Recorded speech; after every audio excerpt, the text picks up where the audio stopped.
قبل ما نبدأ في النهارده حابب اقول لكم صلوا على النبي. في النهارده يكون بحكايه جديده، حكايه شارون. والحكايه دي يا صديقي عظمه على عظمه، كلها سحر بقى وشعوذه والدنيا هتبقى جميله على الاخر. هو البطل اللي فيها فخم جدا، وعشان نعرف ان هو فخم ولا لا ونتاكد من الكلام ده خلينا نخش على الحكاية على طول. وبنبدأ حلقتنا في بيت في الغابة، واللي بتكون الفخاخ محوطة من كل مكان. وبنخش داخل البيت، وعلى ما أظن كده إن الشخص ده قوي، لأن بيكون مصطاد وحوش كتيرة جدا ومعلقة في الحيطة كمان كزينة. وبيبدأ يحط الفاس بتاعته وبيقول أنا دلوقتي سامع صوت بره، وباين كده إن في واحد اتجنن فعله كده واتجرأ إن هو يجي بيت أنا، بيت واحد من الصيادين ده. باين عليه كده إن هو اتجنن على الآخر. هو بيمسك الفاس بتاعته بيبدأ يخرج. هو لما بنشوف جسمه بالكامل بيكون عامل فورمه جميله جدا، عضلات بقى وتراي وجيم والكلام ده. وبيبدا يتوجه ناحيه الصوت اللي هو سمعه بمنظر مرعب. انا سامع الصوت صراخ جاي من هنا، بس ما فيش حد وقع في الفخ خالص. ده باين عليه كده اللي دخل ده محترف، فعشان كده هعرفه ان هو يخش بيت واحد من الصيادين. وبيبدا يهجم على المكان اللي خارج منه الصوت. هو بيكون شكله مرعب جدا بالفاس بتاعته، ولكن اول ما بيخش بتلاقيش اي حد وبيتصدم من ده وبيقول هو ايه اللي حصل. انا كنت سامع صوت طفل، هو فين بقى اللي هنا؟ ده باين كده ان الهوس هتشتغل التاني، هوس ان انا بسمع صوت اطفال كتيره جدا حواليا. انا مهووس بالصوت ده من بدري عشان انا ما بخلفش، فنفسي في طفل، فعشان كده انا بسمع الصوت ده كتير. ولكن بيتصدم اول ما بيبص جنبه، لان اول ما بيبص جنبه بتلاقي في طفل لسه رضيع محطوط على الارض جنبه، وده اللي بيصدمه حرفيا. واول ما بيسوقه كده عشان يتاكد منه ان دي حقيقه ولا هو بيهلوس، بالفعل بتلاقيه حقيقه وبيستغرب من ده جدا. ولكن بعد ما بيستوعب الموضوع بيفرح جدا وبياخده في حضنه وبيكون فرحان جدا. وبتخش على واحده من الباب وباين عليها كده ان دي مراته، وبتقول له يا فينيستي هو ايه الصوت اللي بتعمله ده؟ انا سامع صوت عياط، هو ايه الصوت ده؟ وهو بيستغرب بيقول لها قولي لي ايه اللي صحك دلوقتي؟ ولكن هي اول ما بتشوف الطفل اللي على دراعه فبتتصدم وتتوجه ناحيته وبتصرخ على وشه وبتقول له هو مين الطفل ده؟ وهو بيبص لها كده وهو مبتسم وبيقول لها الطفل ده هيصبح من اول النهارده هيبقى طفلنا، واحنا اللي هنعتني بيه، وانت هتبقى امه وانا هصبح ابوه. وبالفعل بتبنوا الولد ده وبياخدوا ليهم كابن. وبيعدي بعض الوقت وبنسمع صوت صاحبنا هو بيقول في ذلك الوقت حصل امر سحري للغايه. في تلك اللحظه هبت الرياح في جامعه الغيوم والسحب جنبا الى جنب، وبعد فتره من الوقت نزل الامطار بغزاره وامتلأت الارض الجافه قطرات من المطر المتلألئة. وخرجوا الكروين واول ما شافوا ان السماء بتمطر عليهم فرحوا جدا وانبسطوا. بعد الجفاف اللي كان مسبب لهم الفقر والجوع نزل عليهم الامطار تاني وحيا الارض باكملها. والامطار نزلت كتير بفضل السحراء اللي بفضلهم احنا لسه عايشين لحد دلوقتي، لان الارض دي كانت بتتهدد من الوحوش، فهم بالسحر بتاعهم وبالقوه بتاعتهم احمونا. وبقى اي وحش يقتلنا من الخارج فهم بقى يقضوا عليه بفضل السحر بتاعهم والقوه بتاعتهم. وبفضل القوه السحريه دي فعم السلام في القريه، وبفضل هذا يمتلأ افواه وبطون الكرويين ولم يعودوا يشعرون بالعطش او الجوع. ولحد دلوقتي اللي انا بتكلم في ده هم في السنين اللي ماضت دي كلهم عمالين يدرسوا السحر، ولكن هم مش عارفين يجيبوا اخره، ومش عارفين هو السحر والقوه الغامضه دي جت منين، فلقبوا القوه الغامضه دي بالسحر. وانا بطل القصه دي، وانا اسمي شارون بحب قراءه الكتاب جدا.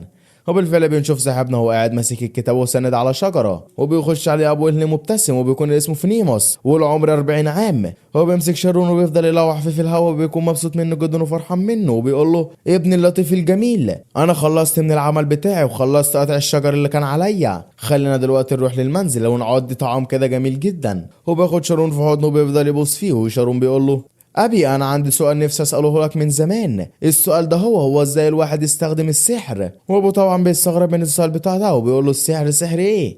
يلا بس دلوقتي نروح للمنزل وأنا في الطريق هحكي لك على كل حاجة. هو بيقول في نفسه هو ماشي، هو شارون عارف السحر ده منين؟ هو الكتاب اللي أنا جبته له ده هو بيتكلم عن السحر، أنا ما كنتش قصدي إن أنا أجيب له كتاب اللي بيتكلم عن السحر. وبعد كده بيمشي وبيقول له هو في شيء أصلا يدعى السحر؟ أنا قتلت دب بمجرد سهم واحد وقطعت الشجر الكتير بمجرد لوحة واحدة بس من فاسي، فهل هذا هو يسمى السحر؟ ده غلط، مفيش حاجة في العالم بتاعنا ده اسمه السحر. السحر ده كلام فاضي ما تشغلش دماغك فيه. وفي بعض الأطفال اللي بيكونوا عمالين يلعبوا بيقولوا السيد فينيستا هو ماشي هو وشارون، خلينا نستأذن ونجيب شارون يلعب معانا. ولكن حتى لو العم فينيست وافق فشارون ابنه مش وافق ان هو يلعب معانا، فهو بيحب يقرأ الكتب الكتير ويفضل ان هو يقعد يقرأ الكتب اكتر ما هو يلعب معانا. الطفل ده انا مستغرب منه جدا، هو في طفل ما بيحبش يلعب، وشارون ده مش شبه ابوه خالص، لان ابوه ما بيحبش قراءة الكتب الكتب بيفضل ان هو يشتغل اكتر ما هو يقرأ الحاجات دي. ده انا سألتهم عن الموضوع ده وما قالت لي ان هو مش ابنه، وهم لقوه في مكان ما فهم خدوه وقالوا ان هو ابنهم وسموه شارون.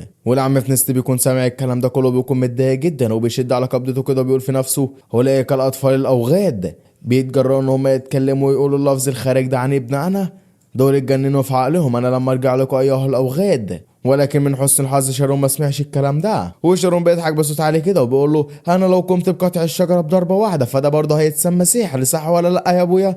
وهو بيقول له ايوه يا شارون ده صح. وهذا ما انت النهارده يا شارون سمعت كلامه وجيت معاه للعمل بتاعه وساعدتني كمان ان انا اقطع الشجر، فانا هخليك تيجي معاه النهارده في المدينه، وفي داخل المدينه اي حاجه انت تعوزها هتلاقيها هناك من الفواكه او من الكتب. انا عارف ان انت بتحب قراءه الكتب فعشان كده انا هاخدك وخليك تنقي الكتب اللي انت عايزها، وجميع الكتب اللي انت تتمناها هتلاقيها هناك. وشارون طبعا بيكون فرحان من الكلام ده جدا وبيقول له انت بالفعل يا ابي هتاخدني معاك للمدينه؟ وابو بيقول له طبعا يا شارون انا ما عنديش اغلى منك. وبيبص على شارون كده وهو بيضحك وبيقول في نفسه انا اسف جدا يا شارون لان انا ما عايشتكش زي باقي الاطفال وما وفرتش الحياه اللي تليق بيك، وبغض النظر عن اي حد هيتكلم علينا او هيقولوا عليك كلام وحش فانت برضه هتفضل ابني الوحيد اللي انا عمري ما هعرف استغنى عنه، حتى لو العالم ده كله اتخلى عنك فانا عمري ما اتخلى عنك يا شارون. وشارون طبعا بيكون ماسك الكتاب بتاعه وبيكون متحمس جدا ان هو يروح المدينه، وبيقول في نفسه انا متحمس جدا جدا عشان هروح المدينه واشوف باقي الكتب وهعرف الحاجات اللي انا عايز اعرفها من زمان.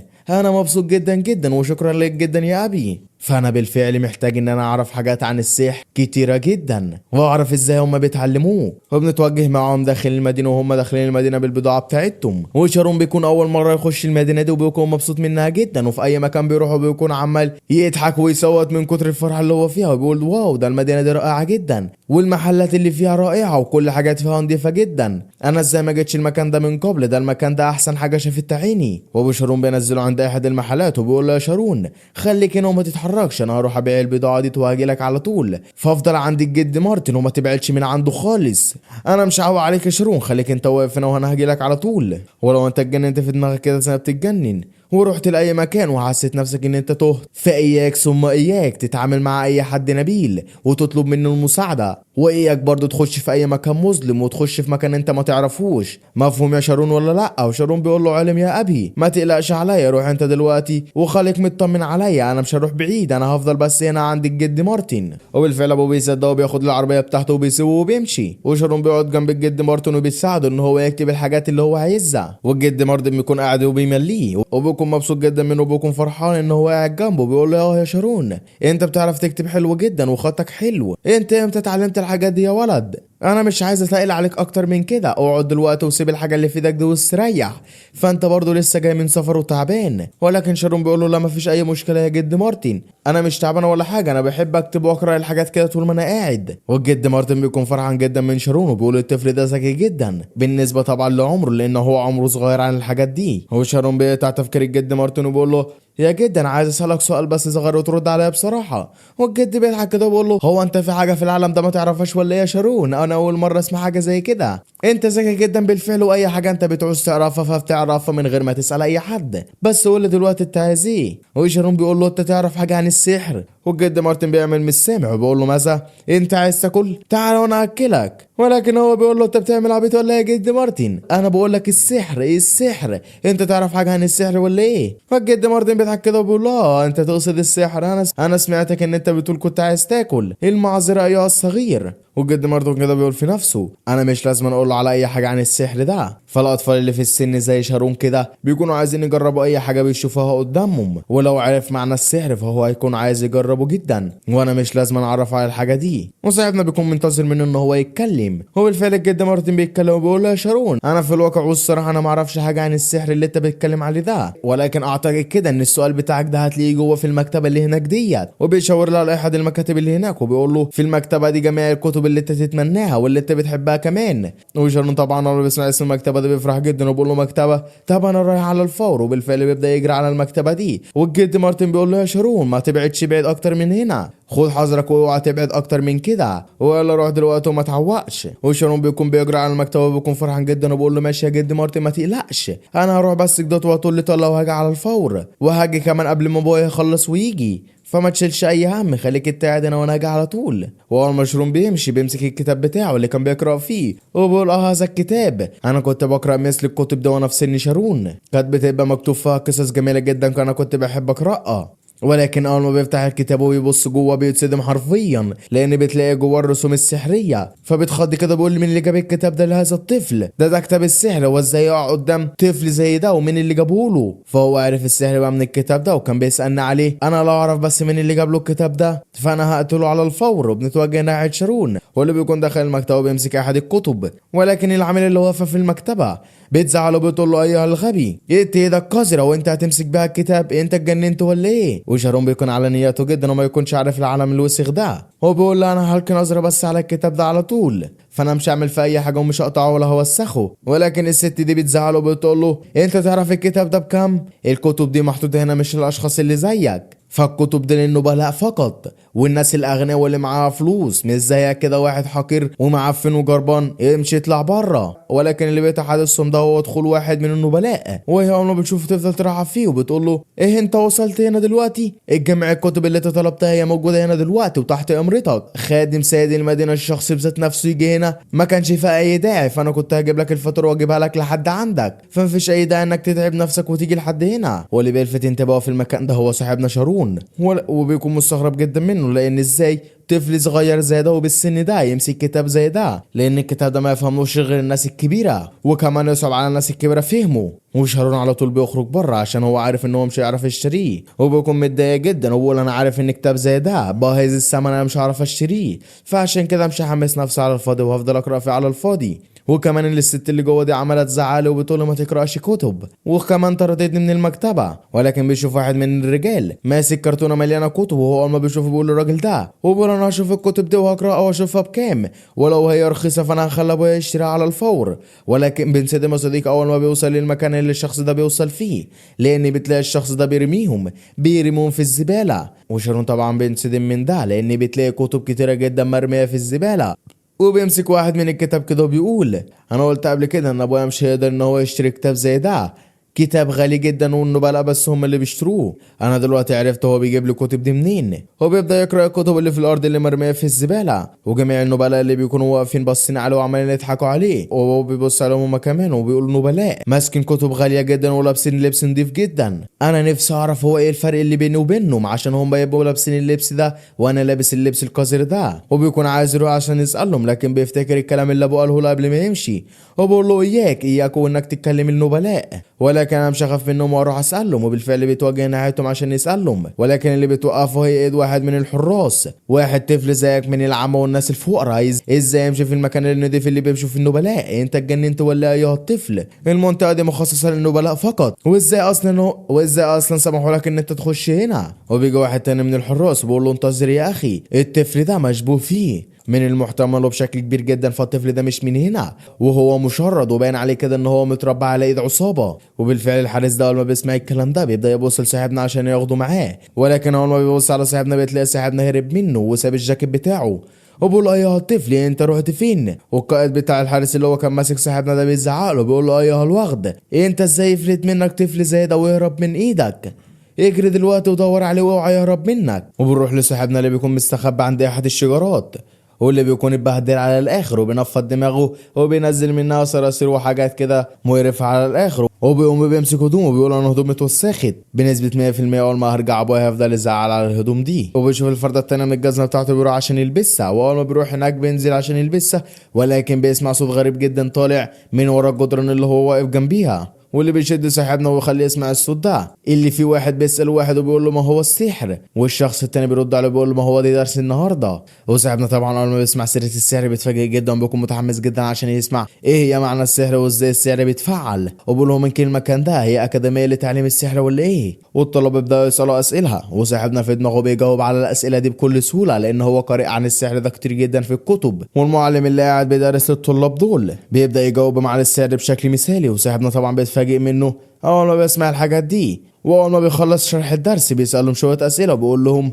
اهم عامل لازم يكون في الانسان عشان يتعلم السحر ايه هو. وصاحبنا طبعا بيجاوب السؤال ده بكل سهوله في دماغه وبيقول هو البصر، وبالفعل الاجابه بتاعت صاحبنا دي بتطلع صح، والمعلم بيقول لهم هو البصيره. والطلاب طبعا بيبداوا يسالوا اسئله تانية كتيره جدا وصاحبنا بيجاوب عليها بشكل مثالي وشكل صح، والمعلم بيقول نفس الاجابه اللي صاحبنا قالها في دماغه. وده لو هياكد لنا فهياكد لنا ان صاحبنا شاطر جدا ودماغه نضيفه وقرا كتير جدا عن السحر. وصاحبنا اول ما بيسمع الشرح بتاع الاستاذ عن السحر بيستغرب جدا وبيفرح في نفس الوقت وبيقول ده معناه ان السحر ده حقيقي وموجود في عالمنا ده، وانا ممكن في يوم ما اتعلمه. وصاحبنا اول ما بيسمع الكلام ده من الاستاذ بيفرح جدا جدا وبيقول ده معنى الكلام ده كده ان السحر ده حقيقي وفي عالمنا ده.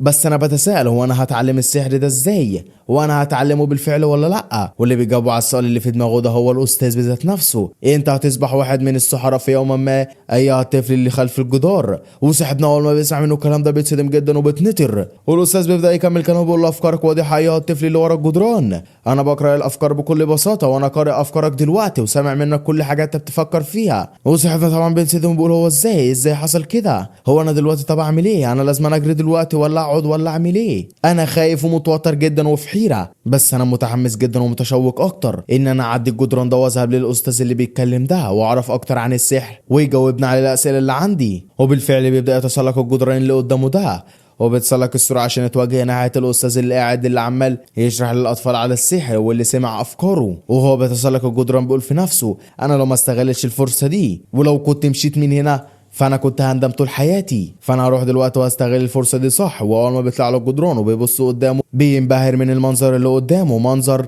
رائع جدا، اول مره يشوف المباني والقصور الضخمه والجميله والغنيه دي كلها. والاستاذ اول ما بيشوف صاحبنا تسلق الجدران بالفعل بيقول له اترغب ايها الطفل الصغير ان انت تيجي وتقعد هنا وتسمع المحاضره بتاعتي؟ تعالى ما تخافش انا مش هعمل لك حاجه. وبيكون الاستاذ ده هو مدير اكاديميه السحر. وصاحبنا اول ما بيسمع انه الكلام ده بيفرح على الاخر وبينط من على الجدران عشان ينزل ويروح له. هو اول ما بينزل بيتوجه ناحيته مباشره، ولكن الطلاب اللي بيشوفوه بيقولوا ده ضمن العامه وشخص فقير جدا وهدومه متوسخه، لا ما تجيش عندنا يبعد ايها الوغد. وصاحبنا طبعا بيقف اول ما بيسمع منهم الكلام ده وبيكون متضايق جدا لان هما بيدعوا بان هو فقير ومعفن، ولكن المدير بيضحك كده في وشه بيقول له تعالى ما تخافش، ايه اللي انا قلت عشان تتحمس وتخليك تتسلق الجدران ده كله عشان تجيلي. وصاحبنا بالفعل بيتوجه ناحيته وبيكون فرحان جدا وبيقول له هو السحر، انا عايز اشوف السحر لاول مره في حياتي. والمدير ده بيستغرب جدا وبيقول له ازاي انت ما شفتش السحر طول حياتك؟ احنا عايشين في عالم مليه السحر. وصاحبنا بيقول له ايوه انا عمري ما شفت السحر عملي، انا قرأت عنه كتير جدا في الكتب بس انا عمري ما شفته في الحقيقه. وجميع الطلاب اول ما بيسمعوا منه الكلام ده بيقولوا انت كاذب، لان الكتب اللي بتتكلم عن السحر ديت بفلوس كتيره جدا وشخص مثلك عمر ما يعرف يجيب كتاب واحد. ولكن صاحبنا ما بيسمع لهمش وبينحاول قدام المدير كده وبيقول له انا مش مهتم باي حاجه وانا ارجو منك ان انت تعمل لي ده. والمدير بيضحك كده وبيقول له ما تخافش ايها الطفل الذكي، الموضوع ده مش صعب عليا خالص وانا هعمله لك، والسحر اللي هوريه لك دلوقتي هو سحر الرياح. والطلاب اول ما بيسمعوا ان هو هيجرب سحر الرياح ده بيفرحوا جدا وبيكونوا مبسوطين ومتحمسين، على عكس صاحبنا طبعا اللي بيكون مصدوم بيقول سحر الرياح ازاي ده؟ ولكن مره واحده بتلاقي الرياح من حواليه بيتحركوا وبيرفعوا وبيكون مصدوم وبيكونش مصدق، وكمان الطلاب كلهم بيترفعوا من على الارض بواسطه السحر الرياح اللي الاستاذ بيرفعهم بيه، وهم بيكونوا مبسوطين جدا ومتحمسين وبيكونوا فرحانين وعمالين يصوتوا من كتر الفرحه، على عكس صاحبنا طبعا اللي بيكون عمال يصوت من كتر الرعب واللي بيكون بيتشقلب في الهواء وبيكون مصدوم وبيكونش عارف هو ازاي ده حصل. والمدير بيرفعهم على الاخر فوق ولكن بيسيبهم مره واحده وبينزلوا. صاحبنا بيبدا يصرخ صرخات بتزلزل المكان وبيقول ده احنا كده هنسكت وهنموت ايها المدير، وبيبدا يغمض عينه وبيبدا يبكي وبيبدا يصوت من الخوف، ولكن المدير بيثبته في الهواء وبينزل جميع الطلاب وبينزله بامان، وهو طبعا بيكون مصدوم ان هو نزل بامان، وجميع الطلاب ومن ضمنهم الاستاذ بيكون عمال يضحكوا عليه، والاستاذ بيقول له هو ده السحر بقى يا الطفل الذكي. وصاحبنا اول ما بينزل على الارض وبيكون مبهور من السحر ده هو بيقول السحر ما هو السحر، والاستاذ بيضحك كده وبيكون عايز يتهرب من سؤاله برضه زي ما جميع اللي سالهم الاسئله دول بيكونوا بيتهربوا منه، وبيقول له السحر انا هقول لك دلوقتي مثال صغير، ولكن صاحبنا بيزعق في وشه وهو بيبكي بيقول له اخبرني بالحقيقه ما تكذبش عليا زي باقي الناس. وده اللي بيكون صادم الطلاب لان اللي هو بيزعق قدامه ده وبيزعق له هو مدير مدرسه السحر بذات نفسه، فانت ازاي يعني بتزعق له؟ والمدير طبعا بيكون متضايق لان في واحد زي صاحبنا بيزعق له، فده امر لا يجوز، ولكن المدير بيتدارك الامر وبيضحك كده وبيقول له ماشي ادام انت عايز تعرف معنى السحر فانا هقول لك وهشرح لك دلوقتي، بس ركز عشان الشرح بتاعي ده هيكون صعب عليك جدا. السحر هو فعلا حارف عن المنطق السليم، على عكس كده ان هي عمليه عقليه تستكشف حقيقه الظواهر. ولسه المدير بيقول له انا عارف ايها الطفل ان الشرح بتاعي ده صعب عليك، ولكن بتلاقي صاحبنا بيشرح له كل اللي هو كان بيشرحه، وكمان بيفسره له واحده تلو الاخرى. وده طبعا اللي بيصدم المدير جدا، وبيفرح وبيقول له ها اللي انت قلته ده كله مكتوب في الكتاب بالظبط، بس ده مش مكتوب في كتاب واحد، ده مكتوب في كذا كتاب. وبيبدا يشرح له ويشرح له ويشرح له ويشرح له ويشرح له ويشرح له ويشرح له ويشرح له ويشرح له. وبيجي مره واحده كده في النص بيقول له انا ازاي اتعلم السحر، علمه لي دلوقتي. والمدير بيفرح جدا جدا وبيقول في نفسه الطفل ده ذكي جدا اكتر من الاطفال اللي حواليه دول، والاطفال اللي حواليه من عائلات غنيه جدا. حتى لو كان الامر صعب جدا عليا في ان انا اعلمه السحر، بس برضه هو في المقابله هيفيدني بمعلومات. انا هو سيد مدرسه السحر، وفي معلومات ناقصه عن السحر هو الواد ده هيعرفه لي، ولكن للاسف هو من عامه الناس، فهو مش هيعرف يعمل اي حاجه مهما هو ذكائه عدى، فهو برضه هيبقى من عامه الناس. وبيواجه كلامه لصاحبنا بيقول له من الافضل ايها الطفل ان انا اوريك عملي. وبينادي الطالب عنده اسمها شاومين بيقول لها شاومين ادخلي دلوقتي الى مجال الروح. وشاومين دي بتطلع وبتكون طفل قد صاحبنا بالظبط، وبتقول له حاضر ايها المدير. وصاحبنا طبعا بيكون واقف وما يكونش فاهم اي حاجه، وبيقول مجال الروح ايه هو مجال الروح ده؟ وهي بتبدا انها تزرق والمكان من حواليها يزرق، وبتقول انا دلوقتي في مجال الروح. وبيبدا يطلع عملات مش باين قدامنا ان هي كام عمله، وبيقول لها قولي لي دلوقتي هي كام عمله معدنيه محطوطه في ايدي. وهي على طول ما بتخلوش يخلص كلامه بتقول له 6. وده اللي بيزم صاحبنا جدا، لان اول ما المدير بيفتح ايده بيبقى بالفعل محطوط 6 عملات،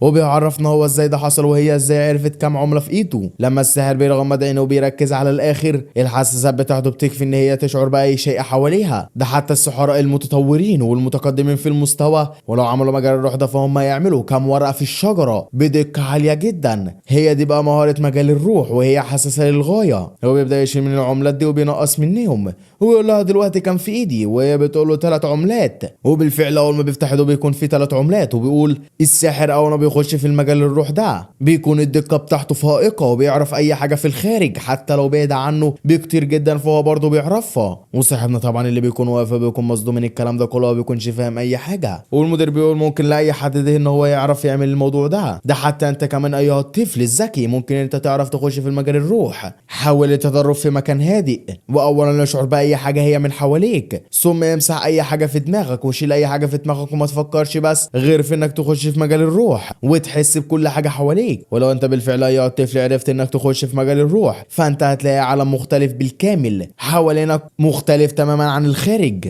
انت فهمت دلوقتي كل اللي انا قلته ده ولا انا بهري من الصبح على الفاضي؟ وصاحبنا بيقول له ايوه انا فهمت كل حاجه، بس في حاجه صغيره لو انت ما شعرتش بنفسك فسيكون من المستحيل عليك محو نفسك. احنا مش فاهمين بس المدير فاهم. والمدير طبعا بيضحك وبيقول له انت لسه برضه بتفاجئني زي ما انت، لو انت عايز تجرب دلوقتي فجرب ما فيش اي مشكله. هو بيبدا يفكر وبيقول على اي حال لو انت ما عرفتش تخش في مجال الروح فانت مش هتعرف تكون قادر على تعليم السحر. وصاحبنا بالفعل بيبدا يركز وبيبدا يخش في العالم التاني ده وهو في مجال الروح، وبيبدا يطبق كل كلمه المدير قالها له، وبيبدا يفضي عقله خالص ويفضي ذهنه على الاخر عشان يخش للعالم الاخر ويعرف ويحس بكل حاجه وخطوه بتحصل من حواليه. ومش لازم انا اشوف كل حاجه بعناية عشان اعرفها، لازم انا اقول اهم احس بيها، ولازم أن يكون الاحساس بتاعي عالي جدا عشان اعرف اخش في مجال الروح ده. وبالفعل بيبدا يخش في مجال الروح ده، ولكن الموضوع ده ما بيكملش وبيعرفش يخش فيه، وبيبدا يفتح عيني تاني. عرفت تخش في مجال الروح ونجحت انك تشعر بالحاجات اللي حواليك بكل دقه ولا ايه؟ وصاحبنا بيكون خايف كده ومتوتر بعد الشيء وبيقول له صوت سمعت كل الاصوات من حواليا. والمدير طبعا بيفهم عليه وبيقول له انا فهمتك، ولكن بيكون في حاجه تانية هو بيفكر فيها وبيقول في نفسه هو ما نجحش ان هو يخش في مجال الروح لان في مجال الروح ده هو على مستوى اخر ومستوى مختلف تماما، فمن المستحيل ان هو يعرف يخش فيها من اول تجربه، لازما تدريب. وبيطبطب على دماغ صاحبنا كده بيقول له عملا جيدا ايها الطفل الذكي، فانت اتدرب بس كتير على الموضوع ده وانت هتتمكن وتنجح ان انت تخش في مجال الروح، وهتسمع حاجات اكتر من اللي انت سمعتها وحسيت بيها. المره دي انت حسيت بشويه اصوات قريبه منك، ولكن المره الجايه اللي هتجرب فيها فهتسمع جميع الاصوات اللي من حوالينك اللي قريبه منك واللي بعيده منك. وبعد كده المدير بينادي للطلاب بيقول لهم ايها الطلاب يلا دلوقتي نمشي الدرس بتاعنا خلص. وبالفعل بياخد الطلاب كلهم وبيمشي، وبيكون زعلان جدا على صاحبنا وبيقول للاسف جدا ده طفل ده موهوب جدا وذكي، ولكن هو من الفقراء والعامه، ولو كان الشخص ده من النبلاء فهو كان هيجتاز الساحه وهيتعلم السحر ده من اوله لاخره من احسن اي ساحر تاني. وبعد كده صاحبنا بيبدا ينط على السور عشان يرجع لابوه تاني، واول ما بينزل بيكون مفرهد وبيكون مرعوب جدا وبيقول انا حقا كنت مرعوب، انا ازاي انا بخير دلوقتي؟ انا سمعت سمعت اصوات هائله من حواليا، وسمعت كمان كل دبة نمله من حواليا، بس انا ما رضيتش اقول للمدير على ده. ولكن سؤال، هو المكان اللي انا دخلت فيه ده هو المجال اللي يدعى الروح؟ ده انا حسيت كمان بالطيور اللي بتطير من فوق من على بعد امتار، وحسيت ان هم كانوا بيمشوا من حواليا زي الهوا، وانا كنت حاسس ان انا لفيت العالم ده كله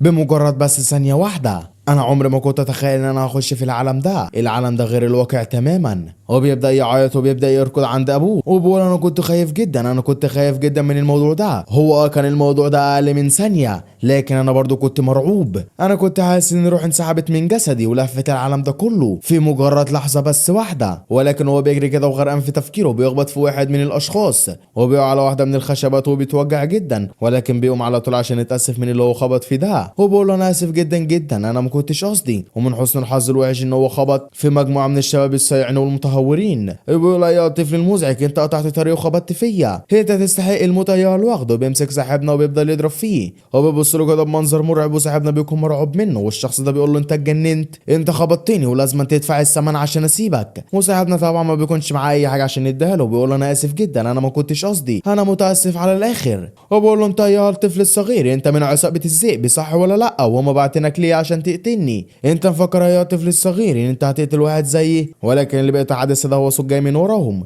هو بتقول يا الشباب انتوا بتعملوا ايه في الطفل ده؟ والشخص اللي ماسك صاحبنا بيقول لها سيده ايمي، والسيده ايمي دي بتخش عليهم وهي بتكون طفله من عمر صاحبنا، وبتقول لهم ايه يا شباب انتوا بتحسوا بالملل ولا ايه؟ انا شايفكم دلوقتي عمالين تلعبوا مع اطفال. وصاحبنا اول ما بيشوفها بيفرح وبيرجع له الامل تاني، وبيقول دي سيده غنيه، انا لازم دلوقتي اطلب منها المساعده، هي بالفعل من النبلاء وهي هتعرف تنقذني من الاشخاص دول. ولكن دي صغيره زيي وهي ما عندهاش القدره ان هي تقاتلهم كلهم بمفردها، فانا دلوقتي خلاص على وشك ان انا اموت. والشخص اللي ماسك صاحبنا ده بياخد صاحبنا وبيتوجه ناحيته وبيقول لها الشخص ده بيحاول ان هو يقتلني، فعشان كده انا كنت بلقنه درس ما كانش هياخد زيه تاني. وصاحبنا بيقول له لا انا بس صدمت فيك بالغلط، وانا بعتذر منك وبقول لك معلش انا ما كنتش اقصد. ولكن الشخص ده بيدي صاحبنا بالرجل في بطنه، بيقول له ايها الوغد انت دلوقتي بتدعي ان انت بريء، انت من شويه كنت عايز تقتلني ايها الوغد الاحمق. وصاحبنا بينزل على الارض وبيبدا يصرخ من الالم. والشخص اللي صاحبنا خبط في ده بيفضل يشتم صاحبنا ويشتمه بامه، بيقول له هي فين امك؟ انا مش هسيبك الا لما تقول لي فين امك، انا مش هسيبك الا لما تدفع الثمن ايها الوغد، افضل اضرب فيك لحد ما تدفع اللي انا اقول لك عليه، وبعد كده هسيبك تمشي. هو بيبدا يلاحظ ان صاحبنا بيبص له نظره غضب، لان هو طبعا بيجيب في سيره امه وعمال يشتم امه، فبيديله بالرجل على وشه على طول وبيقول له ايه ايها الوغد انت بتبص لي انا كده؟ انت اتجننت في عقلك؟ وبينزل ضرب فيه هو والمجموعه اللي معاه، وبيكون على وشك انهم يقتلوا صاحبنا. وصاحبنا بيكون عمال يعيط ويصرخ من الالم، ولكن البنت ام شعر احمر اللي لسه جايه من شويه بتوقفهم وبتقول لهم ما تضربوش الطفل، وبتتوجه ناحيه صاحبنا وبتقول انت بخير ولا ايه؟ هو صاحبنا هو راقد وعمال يتألم وبيقول لها انا ما عملتش اي حاجه، انا خبطت فيه بس بالغلط. وبيكون عمال يعيط وبيكون مرهق على الاخر، وبتزعل الاشخاص اللي كانوا بيضربوا فيه، بتقول لهم توقفوا عن التنمر عن الشخص ده. وهما بيقولوا لها ليه انت بتقولي الكلام ده؟ هو في حاجه مثيره للاهتمام ولا ايه؟ هو واحد من الاشخاص اللي كانوا بيضربوا صاحبنا بيقول انا هاخده دلوقتي وهبيعه للقريه الجنوبيه عشان اكسب بعض المال، هو كده كده شكله مشرد وما عندوش ولا اب ولا ام. وصاحبنا طبعا اول ما بيسمع الكلام ده بيغضب جدا وبيكون عمال يعيط ويصرخ وبينادي باسم امه وابوه. والبنت ام شعر احمر دي بتكون قاعده وبتتفرج على صاحبنا وبتفكر كده وبتقول انا لو بعته كعبد فهو هيكسبني الكثير من المال. وبتضحك كده على صاحبنا وبتواجه كلام من ناحيه الاشخاص دول وبتقول لهم ايها الاشخاص لنقم بفحص جسده. وهم طبعا بيفرحوا من الكلام ده جدا وبتوجهوا ناحيه صاحبنا عشان يفحصوا جسمه كله، بتطلب مننا ان احنا نقلع لبسك كله ونفحص جسدك وما تقاومش، لو انت عايز ما تتضربش تاني، كون مسالما كده عشان ما ادكش بالرجل موتك. وصاحبنا طبعا بيكون مرعوب منه وبيكون عمال يعيط، والبنت اللي ورا دي بتعمل نفسها مكسوفه انا ما كنتش قصدي ان هم يقلعوا الهدوم، ولكن ما خد بهذا الطفل، انا كنت هتنمر عليه شويه بس وهخليه يمشي، ولكن باين عليه كده ان هو دخل في حاله صدمه. وفي حاجه غريبه بتحصل مع صاحبنا، ان صاحبنا بقى بيشعر بقى اي حاجه حواليه، حتى النمله بيكون حاسس بيها، حتى كمان الحاجه اللي بيكون بعيد عنه بيكون سامع صوتها كأن هي جنبه ودانه بالظبط، وبيكون دخل مجال الروح اللي المدير كان قايل له عليه قبل كده، وبيكون حاسس بجميع الاشخاص اللي حواليه، حاسس بجميع الحاجات اللي حواليه كلها. وبيبدا يفتكر المدير لما كانوا بيوريه سحر الرياح، وصاحبنا بيقول انا الذاكره بتاعتي عماله تتعاد، هو في ايه؟ هو ايه اللي بيحصل؟ وفي بعض الحاجات غريبه كده بتحصل يا صديقي بتخش في دماغ صاحبنا، والشخص بيمسك صاحبنا كده وبيكون عمال يزعق فيه بيقول له ايها الوغد انت سكت مره واحده كده ليه؟ انت بتتكلمش ليه؟ هو انت خرست ولا ايه؟ وصاحبنا بيبص له بصه مرعبه، بصه بتخليهم يشخوا على نفسهم من كتر الرعب، والبنت دي بتتصدم كمان من بتبصته وبتقول لهم حاسبوا ده في حاجه غريبه. وعلى طول يا صديقي بيحصل حاجه غريبه جدا. صاحبنا بيستخدم سحر الرياح وبيطير كل اللي حواليه، بيطيرهم وبيرفعهم لفوق، وعينه بتكون بتشتعل من الهاله الزرقاء، وجميع اللي حواليه بيكونوا طاروا بسبب الرياح اللي هو طلعها فجاه. وصاحبنا بيفوق بعد ما طيرهم كلهم لفوق، واول ما بيشوفهم كلهم طايرين فوق ونازلين عليه بيكون مرعوب وبيقول هو ايه اللي حصل، وبيسمع صرخاتهم وهم بيطلبوا بالنجده لان هم مش عارفين هو ايه اللي حصل وازاي هم اترفعوا كده مره واحده. ومش هم بس، ده جميع الحاجات اللي كانت حوالين صاحبنا، الاخشاب بقى ومن الطيور، كل حاجه طايره صاحبنا وبينزلوا على الارض، واول ما بيلمسوا الارض كل حاجه في جسمهم بتتكسر وبيبداوا يصرخوا صرخات بتزلزل المكان، وفي كمان اشخاص منهم ماتوا. وصاحبنا بيتعمل كده في الشخص ده وبيفكر فيه وبيقول عائله اوجين دي عائله نبيله من الدرجه الثانيه في المملكه، لواحد من العائله الكبيره دي يجي لمجرد واحد زيي، واحد شحات، واحد ممعوش اي حاجه يمتلكها. وتيمور بيطاقن قاعد صاحبنا وبيحط ايده عليه وبيقول خلينا نفحص جسمك كده ونلقي نظره عليك. وبالفعل بيبدا يفحص صاحبنا وبيساله بعض الاسئله وبيقول له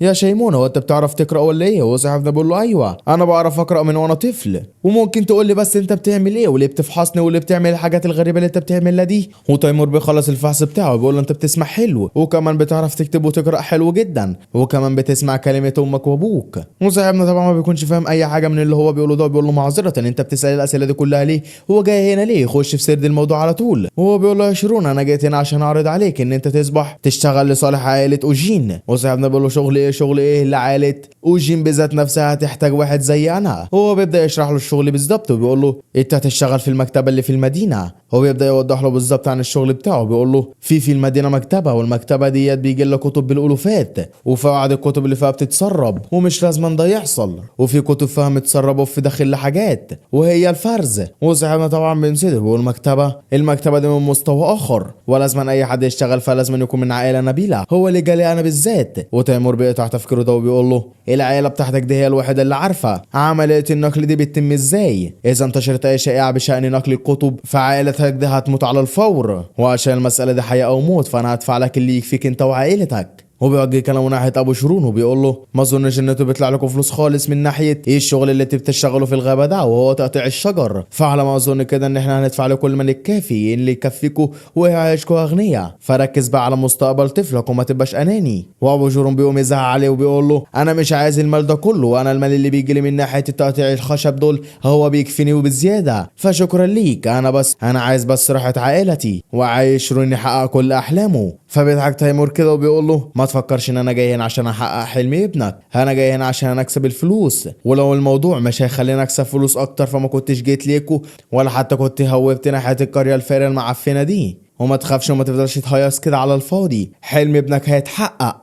انت كنت بتكذب على ابنك طول الفتره اللي فاتت دي وما كنتش عايز تعلمه حاجه عن السحر. وابو شيرون بيبدا يفكر كده في الماضي وبيبدا يقول شيرون وهو طفل انا علمته بعض الكلمات لاجل المتعه فقط، ولكن بعد حلول الوقت وبقى عنده 6 سنين فهو بقى يقرا بمفرده وتعلم جميع الحروف القراءه، واهم من القراءه فشيرون وهو طفل كان ذكي جدا عن باقي الاطفال، والظاهر كده ان ابوه وامه الحقيقيين هم كانوا من عرق نبيل، ومن حقه هو صغير كان ان هو يعيش في المدينه، وادم هو من عائله نبيله فهو من حقه ان هو كان يروح اكاديميه، بس انا منعته من ده، وانا ما خليتوش يروح في اي حته، وانا زعقت له ما خليتوش يقرا الكتب واغلق وشدت عليه وفضلت ازعق له عشان ما يفكرش في الاكاديميه ولا يفكر في السعر ولا يفكر في الحاجات دي، خليته بس يركز على الشغل ويركز على المهنه بتاعتي وهي تقطيع الشجر، وده كان غلط مني. وبمجرد ان شيرون اشتغل معايا فهو كان خايف جدا وما كانش عايز يشتغل الشغلانه دي، وهو كان بيشتغل غصب عنه، وانا فشلت في التربيه بتاعته، فعشان كده صديقي بينزل تحت رجل تيمور وبيقول له هرجوك خذ ابني، هو بدا يقرا من صغره وهو ذكي جدا، اعطي بس كتابه وهو يقراه لك كله في لحظه واحده، وركز معه وهو بيقرا هتلاقيه ذكي جدا وبيقرا بشكل سريع جدا عن باقي الناس، وانا مش عايز منك اي فلوس، انا لو اعرف ان ده هيحصل في البدايه وانا لو كنت اعرف الموضوع ده من بدري فانا ما كنتش اترجتك ايها الوغد. وباعلى صوت عنده بيصرخ في وشه وبيقول له اطلع بره اطلع بره ما اشوفش وشك هنا تاني، انا مش هبيع عائله مقابل بعض المال، اطلع بره دلوقتي وما تجيش هنا تاني. وبالفعل تيمور ما بيتكلمش تاني، بياخد بعضه وبيمشي وبيبدا يلبس القبعه بتاعته وبيمشي وبيكون مبتسم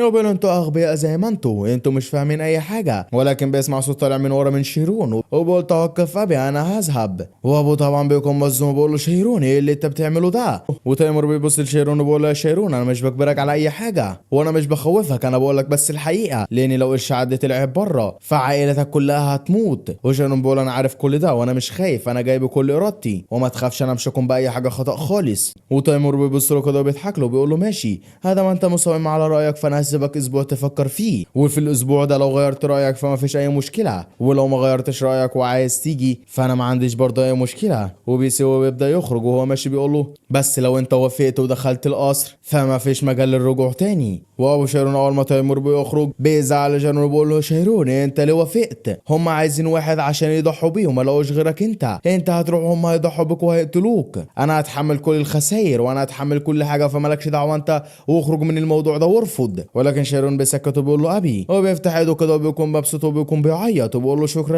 شكرا لك لانك هديتني هذه الهديه الجميله. وابو شيرون على طول ما بيسمع منه الكلام ده بيتوجه ناحيته وبياخده في حضنه وبيقول له لا تقلق يا شيرون، والدك سيحميك لا تقلق، مهما حصل انا عمري ما هفرط بضفر واحد منك، وطول ما انا عايش فانا مش هسمح لهم ان هم يلمسوا طرف واحد بس من عائلتي. واللي بيكون في الخلفيه امه بتكون عماله تعيط هي كمان، والمشهد بيقلب من دراما الى حزن، والجماعه بيكون عمالين يعيطوا في المنزل. وبيمر على الموضوع الحزين ده اسبوع وبيجي وقت الموافقه، وبالفعل صاحبنا بيوافق وابوه بيمضي على العقد. واول ما بيمضي الحارس بيشد منه الورق على طول وبيقول له معذره يا سيدي. وشيرون بيكون بس على ابوه وامه بيكون زعلان جدا وبيعيط عشان هو مش هيشوفهم تاني. وبالفعل بيركب العربيه لكن بيكون زعلان جدا وهو راكب لانه هو يبعد عن امه وابوه، وبيبدا يخش المجال الروحي بتاعه عشان يشوف ابوه وامه. وبالفعل بيخش وبيشوف ابوه وامه وهم عمالين يعيطوا، بيعيطوا عشان هم هيفرقوه، وهو بيكون زعلان جدا جدا جدا وبيمد ايده في المجال الروحي بتاعه عشان ياخدهم. ولكن خلاص فات الاوان والعربيه بتبدا تمشي وايده بتبدا تتسحب من عليهم، وبيقول لا انا مش لازم انا اضعف دلوقتي، لازم دلوقتي اكون قوي عشان احقق حلمي. الفرصه جات لي مره واحده في العمر وانا هستغلها صح ومش هفوتها. ولكن السؤال هنا هو انا هتعايش معاهم بالفعل وهبقى على قيد الحياه ولا ايه؟ انا بأمل ده. وبنتواجه ناحية مملكة تورمايا، واللي بيكون واحد من الجنود اللي قاعدين مع صاحبنا بيحكي له على الموضوع ده وبيقول له منزل عائلة أوجين في مدينة سيريس في مملكة تورمايا، وعائلة محارب غالبا ما تقوم بتربية المبارزين الرسميين. وبيبدأ يقول له على ماضيها وعلى حالها وعلى كل حاجة تخص عائلة أوجين، وبيقول له تلك الممر العظيم والأكثر جاذبية هو العائلة أوجين الشهيرة. وخلاص بينزلوا من القصر وصاحبنا بيكون مبهور ولكن في نفس الوقت برضه بيكون خايف وبيكون متوتر. ويلا دلوقتي نمشي من الممر ده عشان نوصل للقصر. وصاحبنا هو بيبص على القصر ده وبيبص على المكان اللي هو فيه بيقول في نفسه الحلم بتاعي بدأ يتحقق، وانا حاسس دلوقتي ان انا داخل على مرحلة جديدة في حياتي، مرحلة ان شاء الله هتغير حياتي 180 درجة وهتخليني احقق حلمي. عائلة يوجين نبيلة من الدرجة التانية وبتوجه ناحية واحد من المباني، والشخص اللي ماشي معاه بيعرف على المبنى ده وبيقول له المبنى ده هو مكتبة، وبالاضافة لكده هو كمان مكان لإقامة الخدم، وبالمناسبة المكان ده اللي انت هتقعد فيه. واول ما بيخش بتلاقي تيمور قاعد جوه مستنيه وبينادي لصاحبنا بيقول له اخيرا يا شيرون جيت، انا مستنيك من بدري، يلا دلوقتي تعالى ورايا عشان اوريك المهمة بتاعتك. وصاحبنا طبعا من ورا بيكون خايف وبيكون متوتر على الاخر وبيقول له ماشي انا هفعل كل حاجة انت تأمر مني. ويبدأ ياخده ويدخله المكتبة، واول ما بيخش جوه صديقي بيتصدم من المنظر اللي هو شايفه، منظر جميل جدا. الاوضه اللي هو دخلها دي مليانه بالكتب، واول ما بيخش بيقول في باله المكتبه دي هي مكتبه اوجين العظيمه. وتيمور بيبدا يشرح له بيقول له الكتب اللي هنا كلها هيتم نقلها الى المكتبه الجديده، ومهمتك هي تنظيف تلك الكتب، وهتحصل كل اسبوع على قائمه للكتب وانت تشوف الكتب دي وتحطها في مكانها، والعمل بتاعك هيبدا 9 صباحا وهينتهي 6 مساء، واول ما الساعه تيجي 6 فانت كده انهيت عملك وممكن تروح في اي حته اللي انت عايزها، بس لا يمكنك الخروج، وكمان ما ينفعش انك تخش القصر بدون اي اذن خاص، والخادم الخاص هيعلمك كل حاجه هنا. فانت عندك بقى اي اسئله تانية؟ وصاحبنا بيكون عمال يبص على المكان كله بيقول في نفسه المكان بالفعل يستحق المخاطره بحياتي. هو بيقول له طب يا سيد تيمور انا هبدا العمل امتى؟ هو تيمور بيقول له من الغد، استريح انت النهارده وبكره هتبدا العمل. وبالفعل بيخلص اليوم ده وبيجي تاني يوم على خير، وصاحبنا بيلبس الزي الرسمي للعمل بتاعه الجديد، وصاحبنا هو قاعد شغال بيقول في نفسه هم اللي مشغلين واحد بس عشان يقوم بالمهمات دي كلها، الامر ده صعب جدا ولكن انا لازم اكون منظم جدا برضو. وفي حاجه في الكتب دي شدت انتباهي وانا لاحظتها فيها ان كل المعارف متصله ببعضها، والعمود الفكري اللي بيربط كل الاشياء ببعضها هو التاريخ بيربط اي شيء في بعضه، ولو اي شخص عايز يعرف اي حاجه فهو يبدا بالتاريخ لان التاريخ ده هو عمود العمل وهو بيجمع اي شيء انت عايزه. ويوجد حوالي 850 كتاب تاريخ من بين 10,000 كتاب، وانا في خلال السنتين اللي انا هقعدهم هنا هقراهم كلهم كتاب واحد اجتهد عشان احقق حلم واصبح ساحر، وانا لازم اركز على نائب الخادم الشخصي ان هو ما يشوفنيش وقت فراغي وانا بقرا الكتب، عشان ده غير مسموح بشكل رسمي. والوقت العمل بتاع صاحبنا بينتهي، وتيمور بيتوجه ناحيته بيقول له انت اشتغلت النهارده ونظمت كل حاجه جيد ولا ايه؟ وصاحبنا بيقول له نعم انا اشتغلت بجيد جدا ونظمت كل حاجه في مكاننا. وعلى طول بيسيبه وبيمشي وبيقول له لسه قدامك طريق كبير، فما ترهقش نفسك في البدايه عشان انت لسه قدامك شغل كبير جدا، لازم أن تتحمل مسؤولية نفسك. وصاحبنا بيقول له حاضر ما تشيلش هم بس أيها السيد. والسيد بيلاحظ حاجة في غريبة وهو يتوجه ناحيته على طول، وصاحبنا بيكون مرعوب جدا لأن هو رجع له تاني وبيقول له ايه اللي حصل، وبيقول في نفسه هو شافنا قبل كده وانا بقرا الكتب ولا ايه؟ انا شكلي كده هتضرب وشكلي هموت النهارده. وتيمور بيكون راجع لصاحبنا تاني عشان في شويه تراب على الهدوم بتاعته، وبينفض ده كده وبيقول له خليك نضيف وما توسخش الزي الرسمي بتاعك، انت كده بتلطخ سمعه عائله اوجين، وكمان اعمل اي حاجه بخصوص شعرك الطويل ده. وصاحبنا بيقول له حاضر انا هعمل كل حاجه انت بتأمرني بيها. هو اول ما بيسوي بيمشي صاحبنا بيرتاح وبيقول في نفسه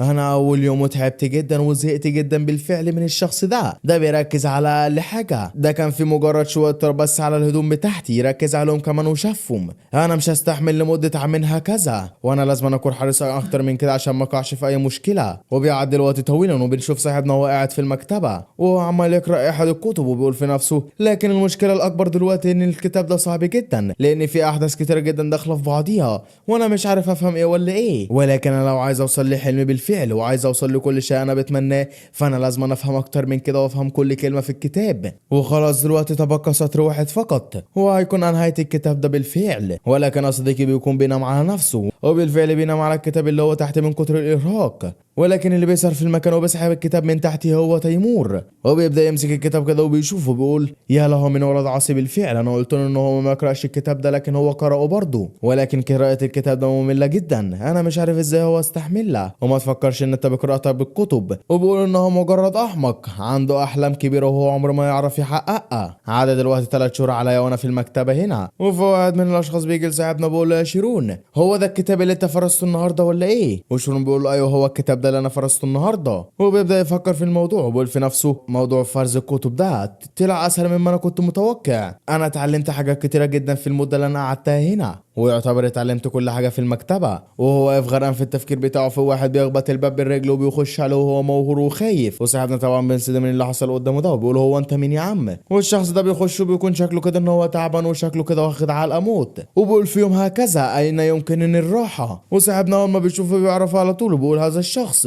هو الابن الاصغر للسيد اوزنت، وفي صوت زي بيجي من ورا بيقول اريان انت بتجرؤ ان انت تهرب؟ لو انت هربت وتم القبض عليك فالعاقبه بتاعتك هتزداد الضعف. فعلى طول ايران بيتوجه ناحيه صاحبنا على طول وبيقول تبا اوعى ايها الشخص خبيني هنا وما تقولش لاي حد ان انا موجود هنا. وصاحبنا طبعا بيكون واقف وما بيكونش فاهم اي حاجه، والشخص ده بينزل تحت المكتب اللي هو واقف قدامه، واول ما بيستخبى في واحد بدقنه طويله جدا بيخش عليه وبيزعق وبيقول انا عارف ان انت هنا، يخرج بقى على طول عشان ما موتكش. وبيواجه كلامه ناحيه صاحبنا بيقول له يا شيرون انت شفت واحد دخل عليك هنا ولا ايه؟ وصاحبنا بيقول له انت بتقصد الفتى الصغير؟ والشخص ده بيقول له انا السياف بتاع هذا الاحمق وما تتكلمش كتير، وقول له هو مستخبي فين في المكتبه دي، ولو مش عايز تتضرب فيلا قول لي على طول. وصاحبنا على طول بيقول له ماشي ماشي يا عم خلاص، السيد الصغير مختبئ هنا، وبيوجه يده ناحيه المكان اللي هو مختبئ فيه بالفعل. وريان طبعا اول ما بيسمع منه الكلام ده بيتصدم جدا وبيقول له ايها الوغد انت لو عايز تموت فانت مش هتقول انا مكاني. وعلى طول الشخص ده بيتوجه ناحيته وبياخده من تحت الترابيزه، وريان طبعا بيكون مرعوب جدا وبيقول له حسنا حسنا انا هاجي معاك بس ما تضربش، ولكن طبعا الشخص ده ما بيتفهمش فبيشده بايده واحده بس وبينطره ناحيه الباب، وبيفضل يضرب في تحت انظار صاحبنا اللي بيكون واقف وبيكون خايف اصلا وهو بيتضرب، وبيكون بيجرجره من رجله بيقول له اتبعنا ايها الحبه الفول السوداني، اياك تهرب اثناء التدريب معايا والا ساقتلك. وإريان بيكون باصص على صاحبنا بنظرات مرعبه وبيقول له انا هشوفك تاني ايها الوغد، والمره القادمه اللي هشوفك فيها فانا هقتلك على طول. وصاحبنا طبعا بيكون واقف وبيكون مرعوب وبيقول انا اعمل ايه؟ لو ما كنتش قلت على مكانك فكان هو هيضربني وكنت زمان دلوقتي انا اللي مكانك. وبعد شهر واحد على صاحبنا وبنشوفه قاعد في المكتب بتاعه وهو بيقرا الكتب وبيقول انا بقى لي هنا في المكتبه 4 شهور، وفي خلال ال4 شهور دول فانا قرات 42 كتاب تاريخي، انا لو كملتهم ل 200 كتاب فهيكون 650 الكتاب الباقيين سهلين جدا، فعشان كده انا هسرع في قراءه الكتب. وفي اول مره انا قرات كتاب تاريخ كان عندي شكوك في ان اختيار ان انا ادرس التاريخ هو الصح او لا، ولكن أنا لما درست انشطه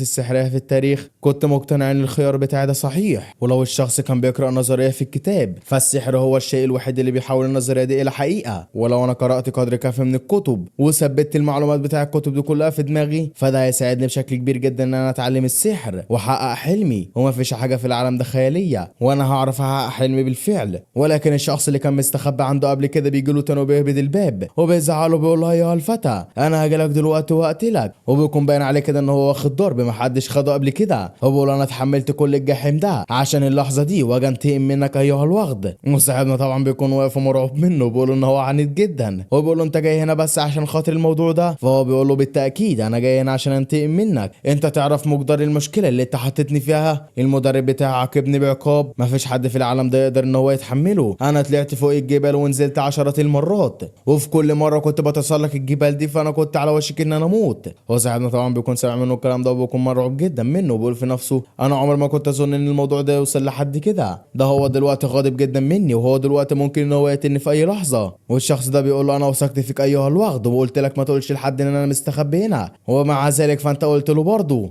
وصاحبنا بيقول انا قلت الحقيقه بس. والشخص ده بيتضايق جدا من صاحبنا وبيمسكه من القميص بتاعه بيزعق له وبيقول له كان ممكن ببساطه ان انت تقول له ان انا مش موجود هنا ولا حد جه هنا، فكان هو هيمشي بكل سهوله، انت ليه قلت له ان انا هنا ايها الوغد؟ وصاحبنا بيقول له من الاخر كده انت عايز طيب مني. والشخص ده بيتضايق جدا من برود صاحبنا، بيقول في باله ده الشخص ده باين عليه كده ان هو لسه جديد هنا، هو باين عليه كده ان هو ما يعرفنيش لان البرود بتاعه ده مش طبيعي. وبيبتسم ابتسامه شريره وبيقول له انت تتجاهلني انا ايها الوغد؟ تعال ورايا دلوقتي انا هوريك مين انا. وبالفعل صاحبنا بيروح وراه وهو مش فاهم هو مودي فين، واول ما بيوصل للمكان صاحبنا بيقول في نفسه هو وداني عند قاعه التدريب، ده باين عليه كده ان هو يفضل يضرب فيا لحد ما غضبه يروح، وانا موافق جدا ان هو يضربني، افضل الضرب عن ان انا اموت، انا مش هضيع المخاطر اللي ولدي خاطر بحياته عشانها بسبب بس الحركه دي. وبتلاقي في سيف اتشقى ناحيته وهو بيمسكه وهو مش فاهم حاجه وبيقول سيف خشبي انا هعمل ايه بالسيف ده؟ والشخص التاني على طول بيمسك سيف خشبي هو كمان وبيقول له بارزني انا مش جبان مثلك، يلا دلوقتي بارزني. وهو بيقول له بس ثانيه واحده بس، هو مين اللي قال عليك ان انت جبان؟ انا ما قلتش عليك ان انت جبان خالص.